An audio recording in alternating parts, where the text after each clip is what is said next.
Voici ce matin debout. Seigneur, nous sommes reconnaissants de ta sainte présence au milieu de nous et nous sommes conscients de ta personne au milieu de nous. Alors Seigneur, permets-nous ce matin de bénéficier de ta toute plénitude au milieu de nous et que nos âmes soient réconfortées et que nos vies soient transformées. Tu es Dieu. Tu es le roi, tu es le Seigneur des Seigneurs. Car pendant que je prie que toute l'auditoire soit sous ta mouvance et sous ta direction, afin que nous soyons enseignés et que nous comprenions les choses que tu veux que nous puissions comprendre. Béni sois-tu, Seigneur. Dans le nom de notre Seigneur Jésus-Christ, nous acclamons le Seigneur.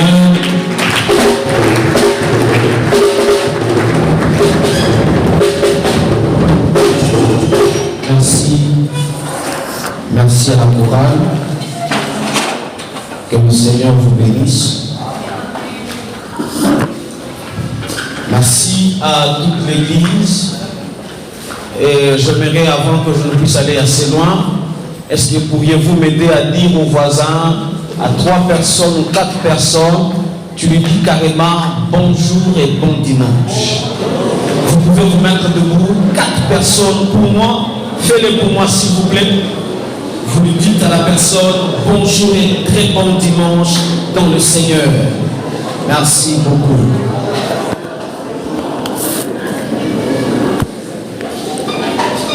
Gloire au Seigneur. Amen. Je disais Amen. Ce matin, je suis assez reconnaissant envers le Seigneur qui est permis que ce matin, je puisse aussi me tenir debout, que je puisse partager une petite connaissance de la part du Seigneur. Je rends grâce à Dieu de m'avoir permis de m'élever ce matin pour parler de sa part. La première des choses, j'aimerais d'abord être reconnaissant envers mon Père spirituel. Merci beaucoup mon Père de m'avoir accordé votre pupitre. Merci Papa Ignace. Merci mon Père à la Père spirituel de m'avoir accordé votre pupitre pour que nous puissions parler dans la maison. Amen. Merci à mon Père, Papa Gabriel. Avec vous, nous avions été vendredi. Vous étiez là pour nous bénir et nous orienter. Merci beaucoup Papa pour votre personne. Merci aussi à Papa Franck, lui qui m'a laissé vendredi prêcher, et aujourd'hui je suis encore avec une grande occasion et une grande joie de partager le même pupitre avec vous ce dimanche. Merci Papa pour votre amour. Merci aussi à une personne qui m'est très chère, Papa Bokra, je vous aime beaucoup.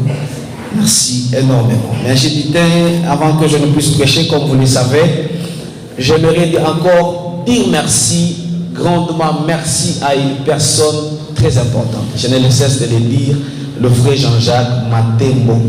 Je vous aime beaucoup et que le Seigneur vous garde pour moi. Je n'ai pas dit pour vous, j'ai dit pour moi. Gloire au Seigneur. Je disais gloire au Seigneur. Voilà. Ce matin, nous sommes là. Nous tenons un vase que Dieu nous a donné afin de communiquer une pensée qui pourrait bénir la famille de Dieu. Alléluia. Alors, avant que je ne puisse aller loin de ce message, j'aimerais quand même le dire avant d'aller assez loin. Le message que je viens de vous apporter ce matin, c'est un message que le Saint-Esprit m'a donné. C'est un message qui va vous bénir. C'est un message qui va permettre à l'Église de Dieu de recevoir une particularité dans la pensée du Seigneur. C'est ainsi donc, ce message, je l'ai eu le vendredi, lorsque j'ai fini à prêcher, c'est là que le Saint-Esprit m'a parlé. Alors je prierai le Seigneur, la même pensée qu'il m'a donnée pour vous, et que cette pensée puisse vous bénir richement. Amen. Alléluia. Est-ce que nous pouvons nous mettre debout un instant? Nous allons lire le livre de Galates, chapitre 5, le verset 22. Le verset 22. C'est là que nous allons introduire le message du jour. Est-ce que nous pouvons lire ensemble? 1, 2, 3. J'aimerais que nous puissions le faire d'une manière collective. Alors on le fait avec beaucoup d'efficacité. Nous pouvons aller ensemble. 1, 2, 3.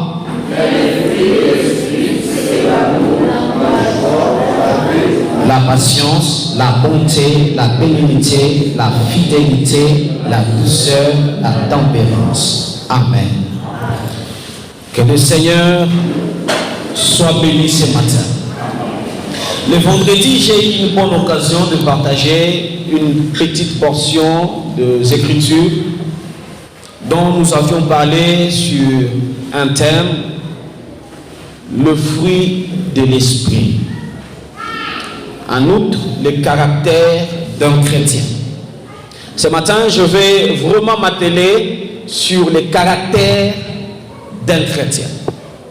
Le vendredi, nous avions parlé sur le premier fruit. J'ai bien dit, nous ne parlons pas dans le sens où le Saint-Esprit, on ne parle pas comme, j'étais en train de dire le vendredi, nous ne parlons pas de fruits de l'Esprit comme étant des dons.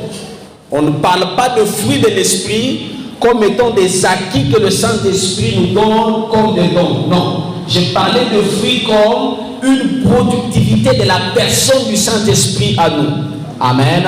C'est une forme de vie d'un caractère que nous devons manifester à chaque temps, à chaque moment. Amen. C'est comme ça, vous allez voir, quand on parle, il y a dans d'autres exégèses des théologiens, il y a ceux-là qui écrivent le fruit de l'esprit, ils mettent l'article au pluriel. Ça veut dire, ils veulent manifester comme les caractères intrinsèques qui doivent révéler certains critères avec le temps pour quelqu'un qui va manifester un comportement qui peut être intrinsèque ou bien extrinsèque. Amen. Mais il y a normalement ceux-là qui écrivent le fruit de l'esprit sans S. Ça veut tout simplement dire c'est le comportement de l'esprit qui produit en nous un caractère que nous devons refléter. Que le Seigneur vous bénisse. Mais ce matin, je ne parle pas du Saint-Esprit, le fruit de l'Esprit avec S. Je parle de fruit de l'Esprit sans S. C'est comme ça que le vendredi, j'ai été en train d'expliquer en disant, nous, le chrétien actuel, le premier point que j'avais développé, le christianisme sans amour, c'est pas différent d'une secte. Amen. Pourquoi je dis cela? Parce que dans des sectes, ils ont aussi l'amour, mais leur amour a des intérêts particuliers. Mais chez nous, cet amour a été prouvé lorsque nous étions encore inconscients et on ne savait rien. Et Dieu a donné son Fils pour nous. Amen. Romains chapitre 5, le verset 8, la Bible déclare, Dieu a prouvé son amour envers nous lorsque nous étions pécheurs, Christ est bien mort pour nous.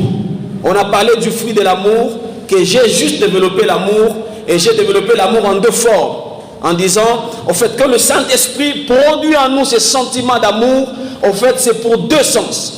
La première raison, c'est aimer d'abord Dieu, les servir lui, et la deuxième raison, c'est servir son prochain. Que le Seigneur nous bénisse. Parce que lorsque vous accomplissez ces deux choses, vous accomplissez toute la loi. Que l'Éternel vous bénisse. C'est comme ça que je parlais. Alors, j'ai aimé rentrer sur ça pour éclaircir quelques opinions. C'est ça, au fait, le fruit de l'amour que nous devons manifester à chaque fois. Mais aujourd'hui, je ne vais pas carrément développer seulement chaque fruit, mais ce matin, je vais développer d'une manière globale qui renferme tout le fruit de l'esprit. Que le Seigneur soit avec nous ce matin. Alors, comme je suis en train de vous dire déjà, que le message que je suis en train de vous parler m'a été parlé aussi le vendredi. Écoutez, bien sûr, mes frères et sœurs, lorsque nous parlons de fruits de l'esprit, comme j'étais en train de le dire, nous parlons dans le livre de Galates, on nous manifeste le fruit de l'esprit. Vous allez remarquer, on nous parle de la joie, on nous parle de la paix, on nous parle de l'amour, on nous parle de la tempérance, on nous parle de la bénignité, on nous parle de la fidélité, on nous parle de la patience. C'est vrai, bien sûr, ces choses qu'on nous parle, c'est pour qu'un chrétien soit sobre et fondé sur une stabilité de sa marche chrétienne. Amen. Mais lorsque ces fruits se manifestent, elles se manifestent avec quelle raison alors? Parce que vous allez voir, lorsque vous êtes dans le verset 17 de Galates chapitre 5, on dit les œuvres de la chair sont manifestes. Alors le fruit aussi de l'esprit sont manifestes. Si les œuvres de la chair peuvent être manifestées par certains désirs, alors aussi le fruit de l'esprit peuvent être aussi manifestés par certains signes et certains comportements. Amen. C'est ici que le thème que nous partageons ce matin, le caractère d'un chrétien. Que le Seigneur nous bénisse. La première des choses que vous devez retenir, lorsque la manifestation du fruit de l'esprit se fait en vous, produit en nous les bonnes œuvres. Lorsque la manifestation de l'esprit se manifeste, elle produit en nous les bonnes œuvres. Aide-moi à dire aux voisins, les bonnes œuvres. Remplacez les œuvres par caractère. Amen. Matthieu chapitre 5, le verset 13 à 16. Pourquoi elle produit en nous les bonnes œuvres? Parce que vous allez vous rendre compte, lorsque l'apôtre Paul est en train de conclure dans le livre des Galates, le verset 21, il dit, ceux qui commettent de telles choses ne hériteront pas le royaume de Dieu. Amen. Ça veut dire avec une condamnation pour ceux qui pratiquent les œuvres de la chair. Mais lorsqu'il conclut le verset 23, après le verset 22, il dit, la loi n'est pas contre ces choses. Alors si la loi n'est pas contre ces choses, nous les chrétiens qui marchons par l'esprit, nous devons produire de bonnes œuvres afin de ne pas être un scandale pour ceux-là qui commettent les choses abominables. Que Dieu nous bénisse. Le Saint-Esprit qui descend sur nous ne nous donne pas seulement la capacité de parler en langue et de prophétiser, il nous donne aussi la capacité d'avoir une bonne manière de marcher parmi les hommes. Donc, ne vous appuyez pas seulement sur le l'effervescence de l'esprit, mais appuyez-vous aussi sur votre comportement. Que le Seigneur vous bénisse. Matthieu chapitre 5, le verset 13. Il y a 4 choses que je fais sortir ici. La première des choses, il dit, vous êtes le sel de la terre. Mais si le sel perd sa saveur, avec quoi lui rendra-t-on? Il ne sert plus qu'à être jeté dehors et foulé aux pieds par les hommes. 14. Vous êtes la lumière du monde.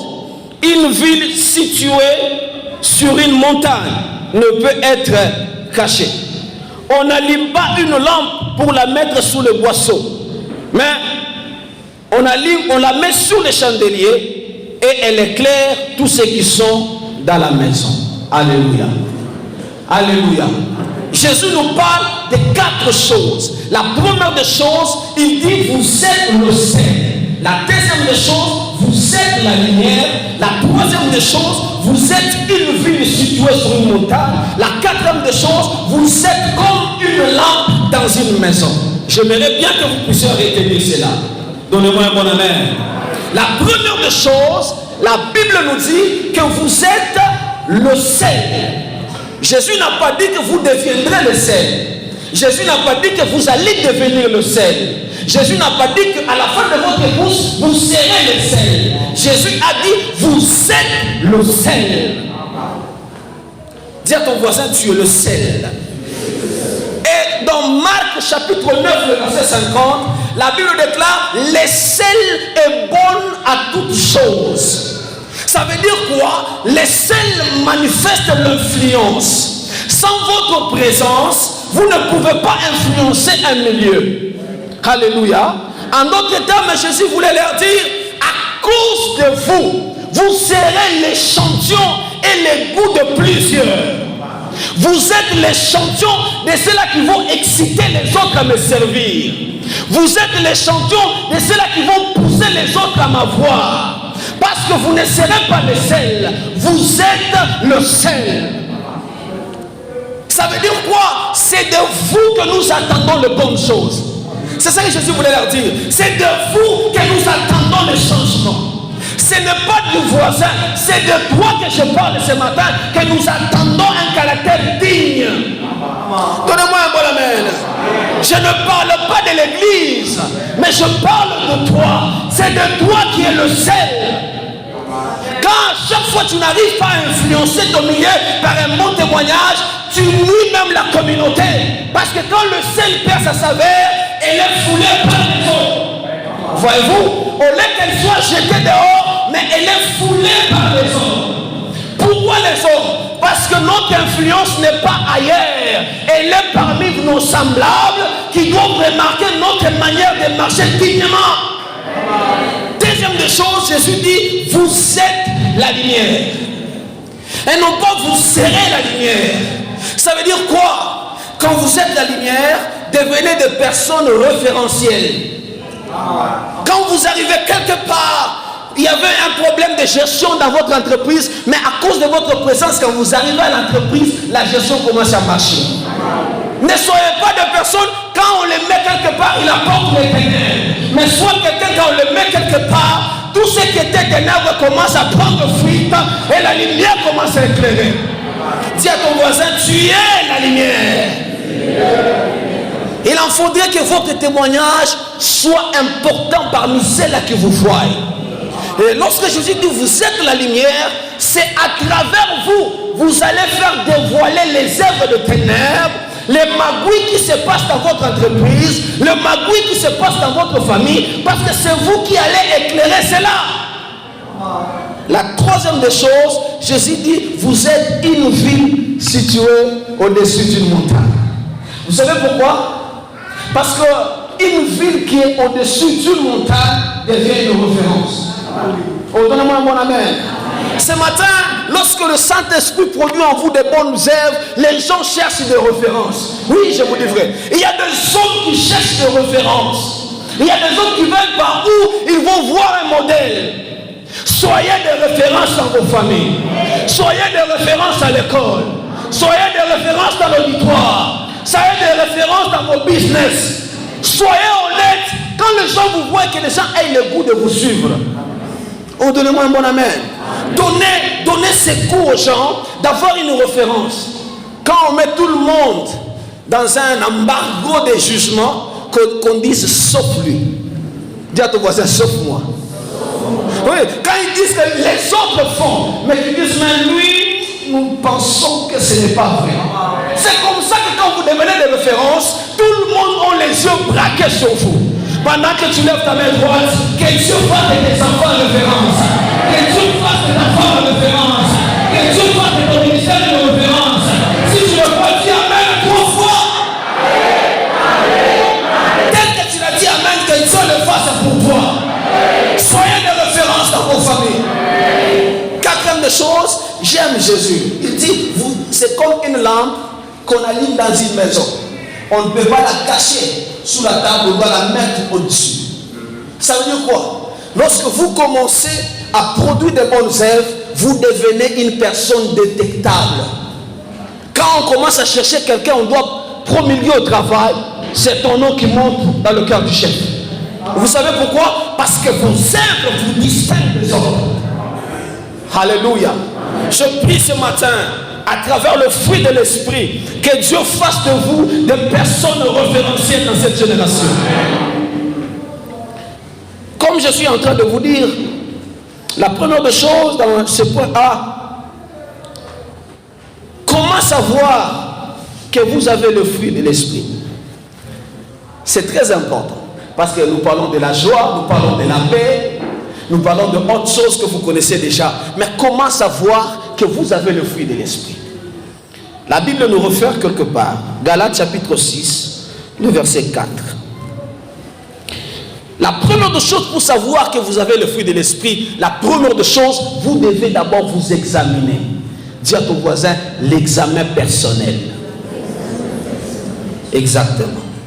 La vie chrétienne n'est pas juste un amusement. Que chacun examine sa propre conduite. S'il peut en être fier. Dis à ton voisin, est-ce que vraiment tu peux être fier de ta conduite? Oh, donnez-moi un bon amen. Donnez-moi un bon amen. Pose la question à ton voisin, est-ce que tu peux être fier de ta conduite? Maintenant, qu'est-ce qu'il a dit? Je vois le voisin dire, toi, façon que tu parles là. Vous connaissez ça? Façon que tu regardes les gens quand tu les fais monter et descendre. Nous savons. Amen. La meilleure manière de savoir que vous avez une production de fruits de l'esprit, c'est d'abord vous examiner. Ici, il n'y a pas l'intervention de Dieu. Il y a d'abord votre intervention de votre conscience. Quand tu es envers ta femme, ta femme te regarde. Quand tu dors avec toi, parce qu'il sait, quand tu prêches là, elle n'est pas d'accord. Ta manière que tu parles à ta femme, est-ce que tu peux, si on prenait qu'aujourd'hui l'examen, celles qui vont corriger, ce sont nos femmes. Plusieurs auront des zéros. On dit seulement, maman, compte-moi. Elle dit, oui, mais je vais te compter 5 sur 0. Alléluia. Si on demandait vraiment à nos femmes de nous compter, plusieurs auront des zéros. Vous savez pourquoi? Parce que l'examen personnel est difficile. Jésus lui-même savait ce mystère. Il était Dieu dans la chair. Lui qui portait Dieu dans la chair. Il marchait comme Dieu. Mais il est arrivé à un moment, il s'arrête d'abord, il dit aux disciples, qu'est-ce que les gens disent de moi? L'examen personnel. Il a accompli des choses spectaculaires, des événements miraculeux. Mais lui qui était divin, il s'est arrêté et dit, attention, qu'est-ce que les gens sont en train de se poser sur moi? C'est très important à un moment dans la vie ministérielle, dans la vie chrétienne, s'arrêter et se poser la question, qu'est-ce que les gens disent de moi? Voilà le matin, si je posais la question, qu'est-ce que les gens disent de frère Abel? Un vrai orgueilleux, un menteur, un prétentionniste qui prétend, il croit que. Maintenant, pose la question à ton voisin, qu'est-ce que tu penses de moi? Réellement, qui te disent la vérité. Dis au voisin.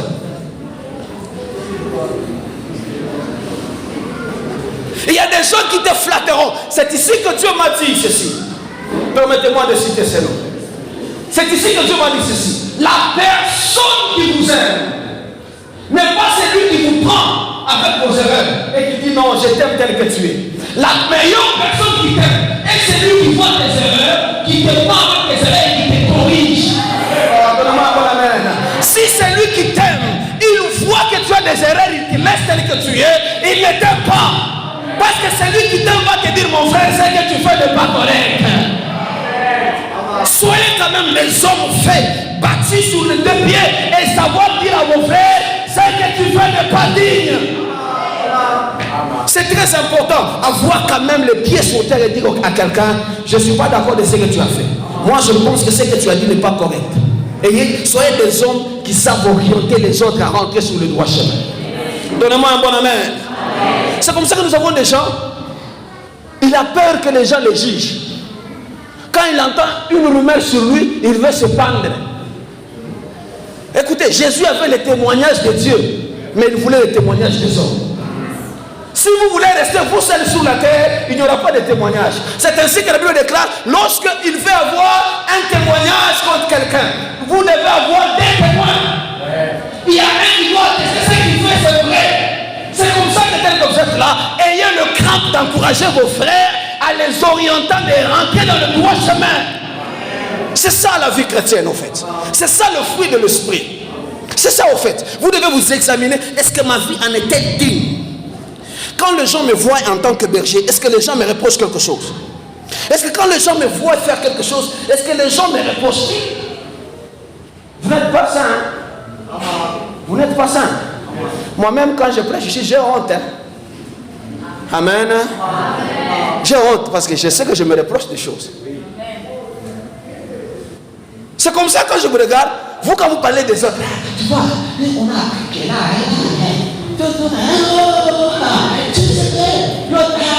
maintenant toi tu dis. Et vous savez, c'est là qui pousse sur les autres, et les autres passent au dessus sur eux. Souvent, c'est là qui pensent que c'est qu'elles pensent sur les autres, pensant que les autres ne pensent pas, elles aussi pensent sur vous. Il y a des gens qui pensent que c'est qu'elles savent, et nous on ne savent pas. On le sait déjà, on est calme. Oh, donnez-moi un bon amen. Ne nous faites pas des grimaces, nous savons déjà. Mais on est calme parce qu'on garde seulement le respect. Mais quand toi tu sais pour les autres, nous te connaissons.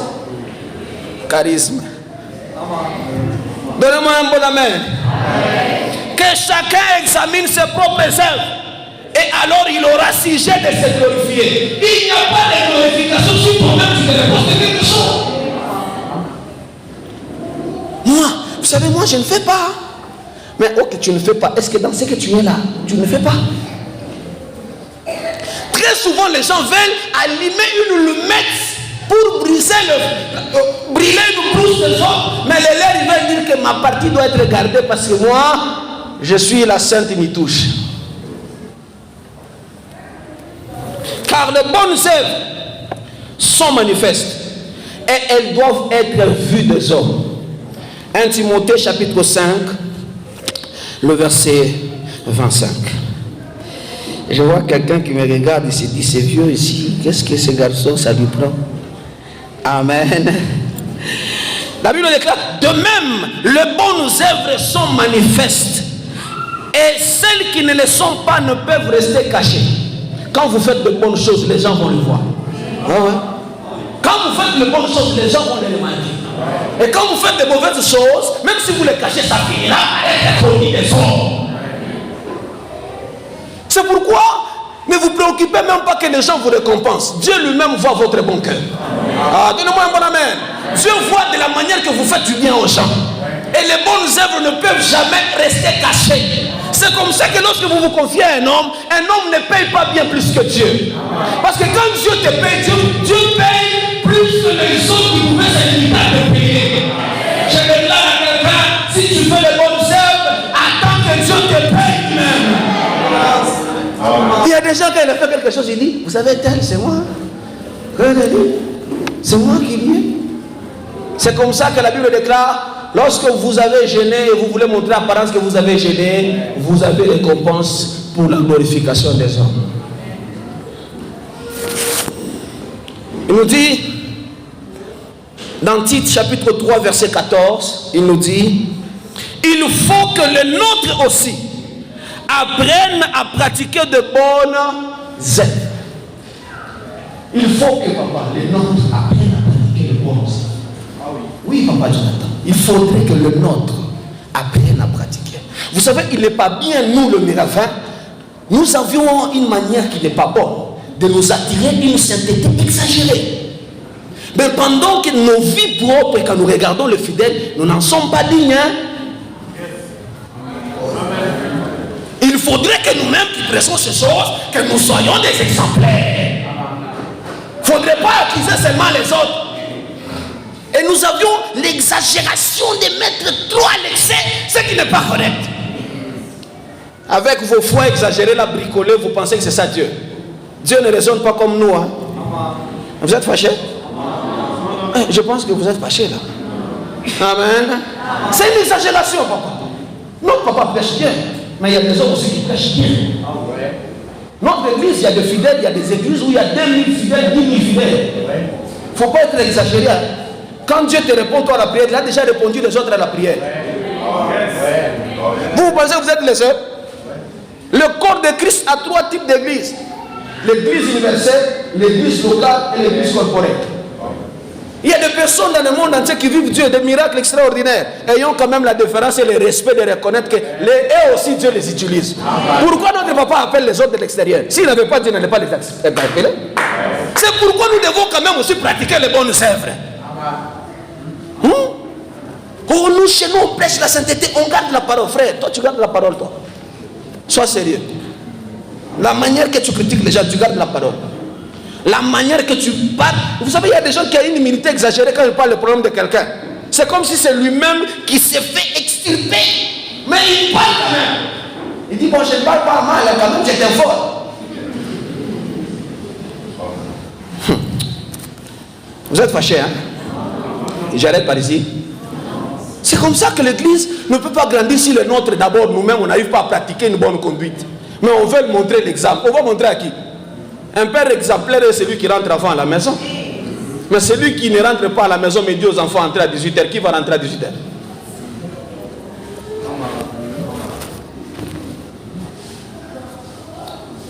Deuxième des choses, lorsqu'on a le fruit de l'esprit, notre conduite dans le Seigneur doit être digne. Dis à ton voisin, sois digne. Dis au voisin, sois digne. 1 Pierre chapitre 2 verset 12. Il est en train de nous dire, ayez au milieu des païens une bonne conduite, afin que là même où ils vous calomnient, comme si vous étiez des malfaiteurs, qu'ils remarquent vos bonnes œuvres et glorifient Dieu. Donne-moi un bon amen. Vous devez vous conduire d'une manière digne. Quand on parle de la dignité, ça veut dire qu'une personne qui aspire la valeur d'être respectée. On le regarde, on dit, c'est vrai, c'est un modèle. Quand je le vois, la manière qu'il fait le son de Dieu, la manière qu'il parle pour les gens, non, je vais le respecter. Vous devez vous conduire d'une manière respectueuse, d'une manière digne, valoriser le corps de Christ. qu'on n'en fasse pas honte à ceux-là qui veulent venir. La Bible dit, ayez au milieu des païens. En fait, ce n'est pas à l'église où on est devenu le frère saint. C'est là où les gens nous connaissent, qui ne savent même pas qui est notre pasteur. C'est là où nous devons être des bons exemples. Si aujourd'hui vraiment on rentrait dans votre quartier, on appelle seulement, vous connaissez le frère Enoch? Il vous dit, qui? Ah, ici on l'appelle le frère Wadjo. À l'église c'est le frère tel, mais ici il s'appelle Wadjo. Il y a des gens qui ont des surnoms ici. Il y a dans les quartiers d'autres, ils jouent même des zouk. Il y a d'autres même dans les quartiers, on connaît que les frères couraient. Ah, j'ai pas dit ça, je crois. Hein? Ah. C'est comme ça que quand on vous remarque, nous savons vraiment que les frères dans les quartiers, zéro. La Bible dit c'est même au milieu de païens, là, qu'ils doivent témoigner vos bons frères. Allez rentrer donner l'exemple dans vos familles au nom de Jésus. Vous savez qu'il y a des gens qui refusent de venir à l'église parce que quand vous quittez l'église, c'est grave. Hein? Et puis, le comble c'est quoi? Quand après avoir prêché, tu rentres là, tu dis, bon quand même mon frère, il a exagéré, on va continuer. C'est là qu'il y a le païen qui doit remarquer que ces gens, vous savez quelque part, permettez-moi de citer le nom du président Jean-Jacques. On discute avec lui sur le tabernacle. On dit, mais ces gens ici, ils ont à nous apprendre sur la morale. Hein? Quand vous le voyez, ils sont des modèles. Mais nous autres là, je vais arriver, il y a un point que Dieu m'a fait du bien quand il m'a enseigné. Écoutez, alléluia. Écoutez-moi. Par notre conduite, nous devons gagner des âmes. Il y a des gens qui peuvent venir à l'église parce que tel frère s'est bien comporté. J'ai déjà reçu des témoignages pareils. Il dit, ah frère, tellement je t'avais tenté, je t'ai donné 20 000 pour aller me payer de l'eau. J'ai pensé que tu allais prendre l'argent partir, mais tu es revenu, tu m'as donné même 2 000 francs. Tu es honnête. Je n'ai jamais vu quelqu'un sérieux comme toi. Je me suis. Il y a des gens qui ont gagné les gens comme ça. Prenons un passage que j'ai beaucoup aimé que le Saint-Esprit m'a appris. 1 Pierre, chapitre 3, verset 1er. La Bible dit, femmes, soyez de même soumises à vos maris, afin que si quelqu'un n'obéisse point à la parole, il soit gagné sans parole par la conduite de leur femme. Vous de même femmes, soyez soumises à vos maris, afin que si quelqu'un d'entre eux ne croit pas à la parole de Dieu, il soit gagné à la fois par votre conduite. Des paroles ne seront même pas nécessaires. Il arrive de voir ta manière de te comporter, même les gens chez toi ne vont pas sortir. Juste ta manière d'être, dis envers les gens, et dis, je te suis à l'église. Il y a des gens comme ça qui te voient dans l'entreprise, tu te comportes dignement et dis, c'est frère, je passe dans l'église et crains Dieu, je viens à l'église. C'est votre manière de vous comporter au milieu des païens que vous allez exciter à croire à la parole de Dieu. Oh Dieu, mon passé, sois un modèle. Donc la conscience aux autres de croire d'abord par ta manière de parler. Quand toi tu parles les gens sans arrogance, quand tu parles les gens sans comment tu les insultes. Quand les gens te regardent, ils n'ont même pas le goût de te suivre. Donnez quand même la joie aux gens de voir votre comportement et de dire, waouh, il y a des gens comme ça sur la terre. Ah, je prie, cette année avant qu'elle ne termine, Dieu va te faire une référence. Les gens vont regarder, waouh, quel couple.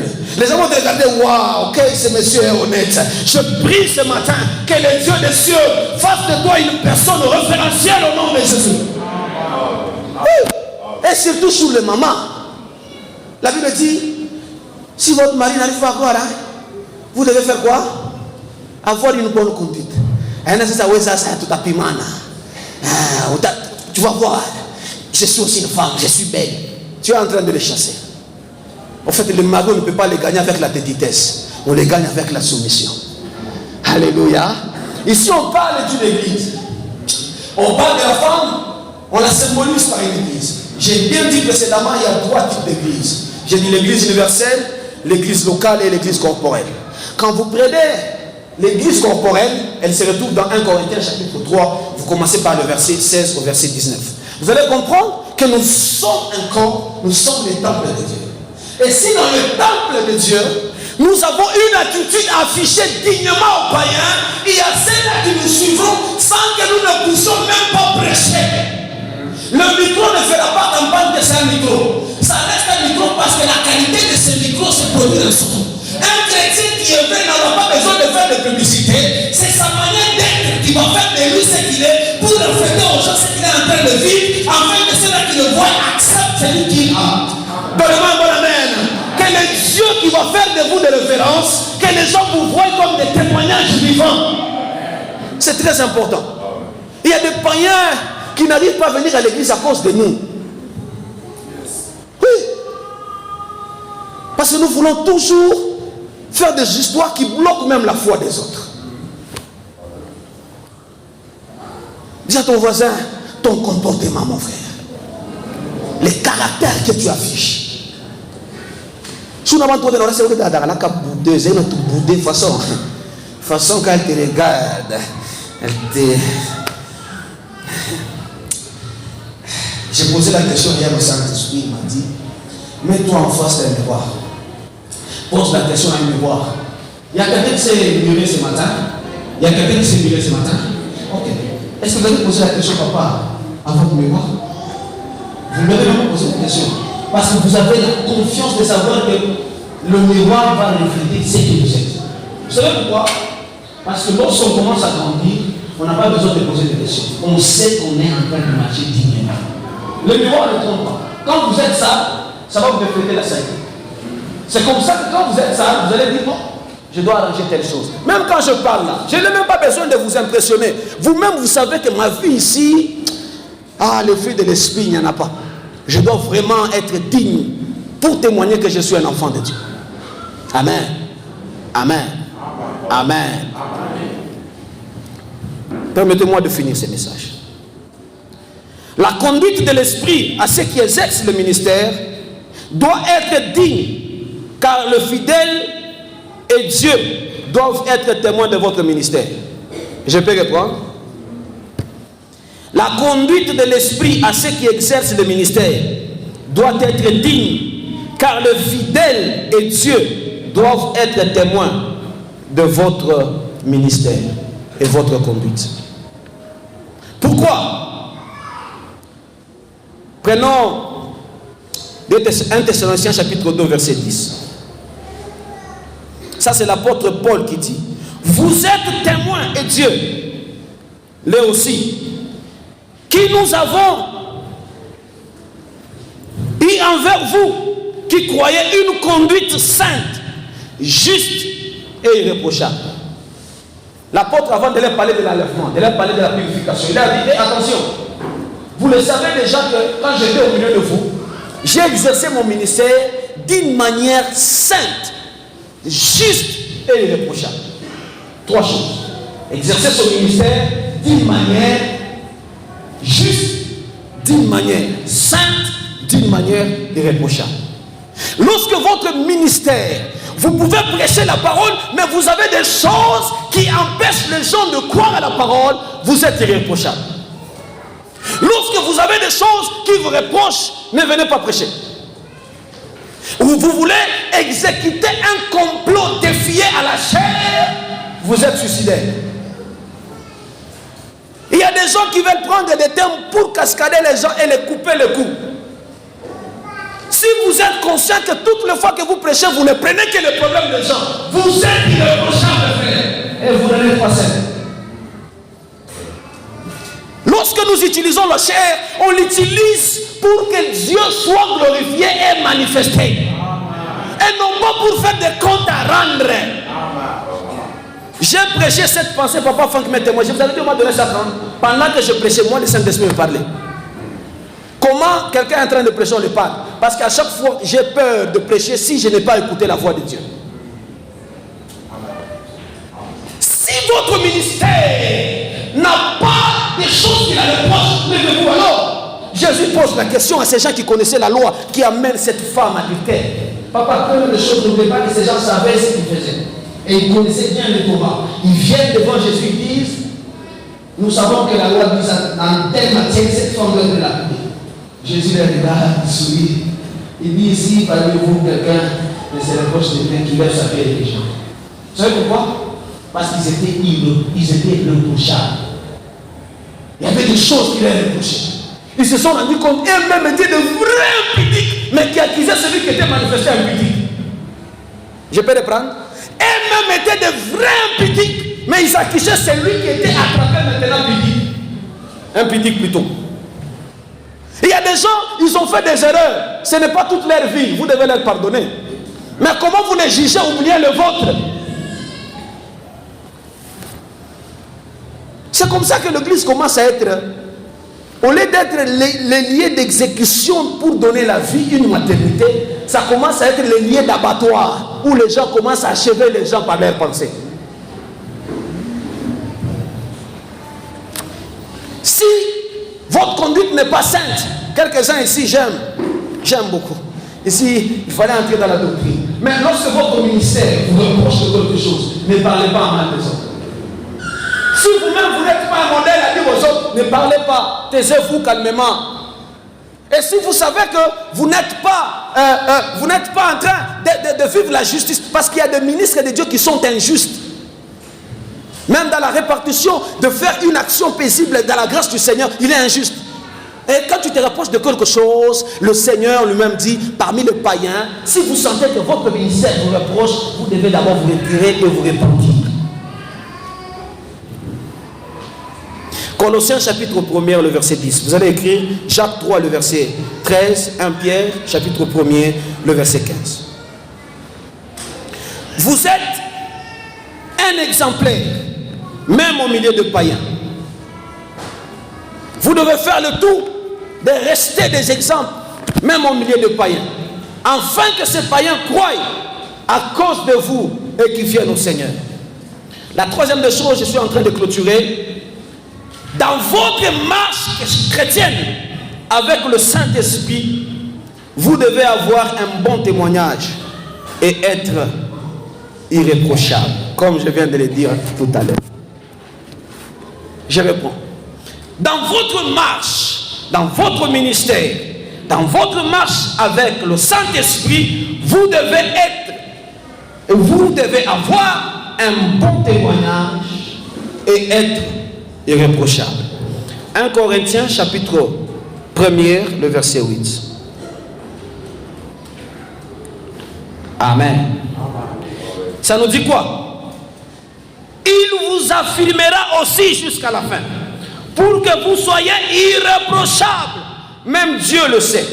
Il dit, jusqu'à la fin de votre vie, je dois vous garder, afin que les hommes ne vous reprochent pas. Vous savez, il y a des gens, j'ai entendu des slogans, des gens qui disent, quand ma tel frère n'est pas combien le même tengi. Parce qu'il y a des choses qui vous reprochent. Je peux reprendre. Kofi a dit, si tel musicien entre moi aussi, Kofi, je vais en mettre.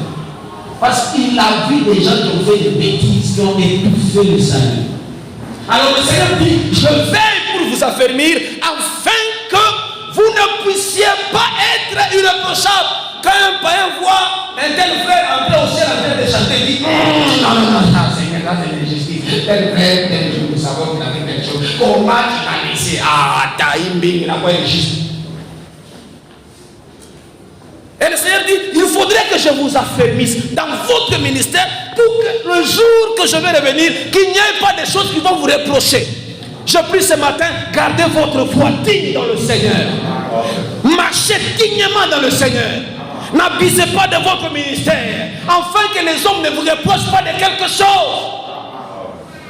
Vous voyez, quand un païen, il ne connaît même pas le Seigneur, il a l'audace de dire, ouais, vous Seigneur, vous savez c'est quelle bêtise? C'est pour dire que tu n'es même pas digne d'être chrétien. Tu n'es même pas un modèle, pas même une référence. Tu fais la honte de la maison.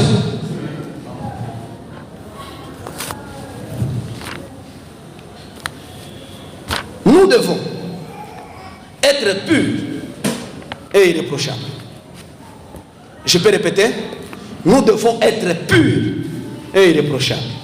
Philippiens chapitre 1er, le verset 9 au verset 11. Je suis déjà à la fin. J'aime cette attitude de la salle parce que ça me fait comprendre que quelques-uns ne m'aiment pas déjà. Et ce que je demande dans ma prière, c'est que votre amour augmente de plus en plus en connaissance et en pleine intelligence. Pour le discernement de choses le meilleur, afin que vous soyez purs et irréprochables pour le jour de Christ, remplis du fruit de justice. Voyez-vous, lorsque nous sommes remplis de la conduite de l'esprit, nous devenons irréprochables. C'est ça en fait le fruit de l'esprit. C'est ça en fait le fruit de l'esprit. Votre manière de marcher dignement dans le corps de Christ témoigne qui vous êtes. Voyez-vous? Voyez-vous? Philippiens chapitre 2, le verset 15, nous dit quoi? Afin que vous soyez irréprochables et purs, des enfants de Dieu, irrépréhensibles au milieu d'une génération perverse et corrompue, parmi laquelle vous brillez comme des flambeaux dans le monde. Soyez irréprochables, mes frères. Quand vous faites quelque chose, soyez irréprochables. Même dans votre business, soyez irréprochables. Dans votre entreprise, soyez irréprochables. Dans votre couple, soyez irréprochables. Dans votre manière de marcher avec vos amis, soyez irréprochables. Il ne faut pas que les gens disent: ah, le frère est très bon, mais en matière d'argent, il est compliqué. Mon frère, pendant que je te regarde, ne sois pas reprochable, mon frère. Il ne faut pas attacher ton ministère, tu seras reprochable pour rien. Et il y a des choses que tu peux commencer, ça te reproche toute ta vie. Tu n'arrives pas toi-même à te pardonner. Tu te dis: pourquoi j'avais fait ça? Parce que tu es reprochable. Ne faites pas des choses qui vont vous reprocher, mes frères. Ne vous mettez pas dans des conditions qui vont vous pendre. Soyez libres comme vous avez trouvé la liberté dans le Seigneur. Et ne faites pas de cette liberté une libertinage. Soyez quand même conscients. Renouvelez votre manière de réfléchir. Regardez autrement votre vie chrétienne. Elle est comment? C'est très important, mes frères. Je suis en train d'atterrir. Lorsque vous êtes irréprochable, c'est pour que l'adversaire soit confondu, Papa Boka. Lorsque les gens n'ont pas à vous reprocher, quand les gens vous regardent, ils vont vous reprocher sur quoi? Dans le mariage, dans le business, par les amis, par les affaires, que les gens voient et disent: je n'ai rien à te reprocher. Et quand les gens voient ça, c'est pour que les adversaires soient confondus. Parce que nous, les enfants de Dieu, nous avons beaucoup d'adversaires qui attendent que nous puissions tourner, qui attendent que nous puissions commettre des erreurs, qui attendent que nous puissions faire une bêtise afin qu'ils nous accusent. Cette année, les mois qui restent, ne commettez pas des erreurs. Prenez par exemple, quelques-uns pensent que j'ai bricolé ça. Tite chapitre 2, le verset 8. Il nous dit quoi? Il dit: une parole saine, irréprochable, afin que l'adversaire soit confus, n'ayant aucun mal à dire de nous. Il faudrait que l'adversaire, quand il vous regarde, c'est ainsi que Jésus a dit: le diable vient vers moi. Il regarde, il n'a rien trouvé de ce qui appartient. Je déclare ce matin: tout ce que le diable viendra chercher en toi, il ne trouvera pas. Oh là là, ton amène m'inquiète. Tout ce que le diable viendra chercher, il ne trouvera rien en toi. Parce que tu appartiens à Dieu. Ton témoignage doit refléter la gloire de Dieu. Vous devez même, vous savez, c'est une scène. Quand j'ai compris, papa, j'ai dit: le diable aussi, je peux le mettre en confusion, c'est pas marcher dignement. Lorsque vous avez des choses qui vous reprochent là, même le diable va vous résister. Il fait parce qu'il y a des choses. Le diable est venu vers Jésus, il commence à checker. Telle chose peut m'appartenir, telle chose c'est à moi. Jésus a dit: il est venu la checker, il n'a rien trouvé. C'est comme ça les démons ils viennent checker nos vies, notre manière de vivre, notre manière de parler. Quand il regarde quelque chose, il dit: ça c'est pour moi, ça je vais rester. C'est ainsi que Jésus dit. Lorsque un démon est chassé, il part. Il fait des tours dans un lieu aride. S'il ne trouve pas de repos, il rentre. Il rentre dans sa maison. Et quand il voit la maison est vide, il dit: je vais aller prendre encore d'autres de ces démons, afin que la vie de cet homme soit plus pure qu'avant. Voyez-vous? Voyez-vous? Lorsque dans votre vie, il y a des choses qui appartiennent au diable et vous êtes humilié, le diable veut prendre vous reprocher. Et la meilleure manière d'échapper à cela, vous devez être irréprochable, pur et saint, afin que l'adversaire ne trouve pas un mot par lequel il pouvait vous accuser. Rien. Que les gens vous regardent et disent: Michel n'a pas été Mbambia. D'autres gens vont dire, les jours qui doivent commettre l'erreur, je vais la voir. Batachunga, ils ne t'auront pas. C'est là qui veulent que tu commettes des erreurs pour qu'ils t'attrapent. Ils attendront longtemps, ils ne te verront pas tomber. La dernière des choses, vous êtes un modèle pour plusieurs. Car par vous, nous en sommes témoins que Dieu est vivant. Je peux reprendre. Vous êtes un modèle pour plusieurs. Car par vous, nous en sommes témoins que Dieu est vivant. 1 Thessaloniciens chapitre 1er, le verset 17. Laissez-moi finir, s'il vous plaît. Le verset 7. Je lis le verset 7. Il dit quoi? En sorte que vous êtes devenus un modèle pour tous les croyants de la Macédoine. Ici, permettez-moi de citer le nom de mes pasteurs. Papa, vous êtes des modèles dans la ville de Colombie. Quand les gens vous voient, ils disent, ah, les pasteurs 2020, ils ont gardé un bon témoignage. Parce que vous commencez à aspirer la confiance. Les gens ne vous reprochent de rien, votre témoignage est bon, votre manière de conduire est dit, et les gens disent, non, les pasteurs là-bas, non, les gens 2020, vraiment, vous avez un bon pasteur. C'est à nous, l'église, de prier maintenant pour nos pasteurs. Paul est en train de dire, priez pour moi aussi dans mes tribulations, moi qui suis prisonnier de Christ. Lorsque les éloges commencent à venir, que vous êtes bon dans les témoignages, vous avez les témoignages, vous ne vous êtes pas compromis, vous devez maintenant à faire des brèches, soutenir vos pasteurs. Priez pour qu'ils ne tombent pas, parce que le diable sait qu'on les reproche de rien, il viendra taper, mettre les ambiches afin qu'ils tombent et qu'ils disent voilà, eux aussi sont comme nous. Paul a entendu dire, il dit, nous sommes des modèles. Parce que vous-même, vous avez vécu notre conduite, notre manière de rester avec vous, rien ne nous reproche. Il y a des gens qui ont eu des postes à cause de leur témoignage. Il y a eu des gens qu'on a donné de l'argent à cause de leur témoignage. Il y a des gens qu'on a dit, j'ose croire, permettez-moi de le dire, parce que rare que je cite le nom des gens. On appelle là-bas, on dit, tel était gestionnaire, qu'est-ce qu'il a fait? On a dit, l'argent peut augmenter. Mais l'autre qu'on a dit ici, l'argent fait comment l'argent du million? L'autre c'est un collègue, prévenez l'autre. Parce que vous avez été irréprochable. Soyez sérieux dans les petites choses. Et Dieu vous en donnera de grandes choses. Parce que nous voulons vous imiter. Nous voulons avoir des références dans cette vie. Nous voulons avoir des personnes qui vont aspirer confiance, qui vont activer les gens à croire que Dieu peut commencer avec quelqu'un dans la jeunesse jusqu'à la vieillesse, ça n'est pas l'abandonner. Nous voulons avoir des hommes, quand vous les regardez, vous dites, c'est un exemple que je peux suivre. Sa vie n'est pas entachée, sa vie n'a rien qui peut le reprocher, sa vie n'a rien qui peut le juger. Il dit, sa vie lui-même est un modèle. Je finis mon message par ici que le Saint-Esprit m'a donné. Je vous pose une question. Est-ce que êtes-vous irréprochable?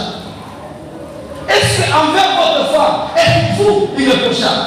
Envers l'activité de l'église, êtes-vous irréprochable? Ici, le Saint-Esprit m'a posé une question. Il me dit, toi-même, quand tu prêches là, tu n'es pas irréprochable? Tu n'es pas irréprochable?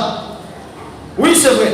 Lorsqu'on nous dit, fermez les téléphones, dans l'église, fermez les téléphones, commencez vous-même par fermer les téléphones. Parce que vous êtes un modèle. Inspirez-nous cette modèle. Lorsque vous n'utilisez pas votre téléphone, nous on se fait. Mais si le banderole dit fermé, mais toi tu le fais pas, on ne se fait pas. Parce que c'est toi qui nous montres le modèle.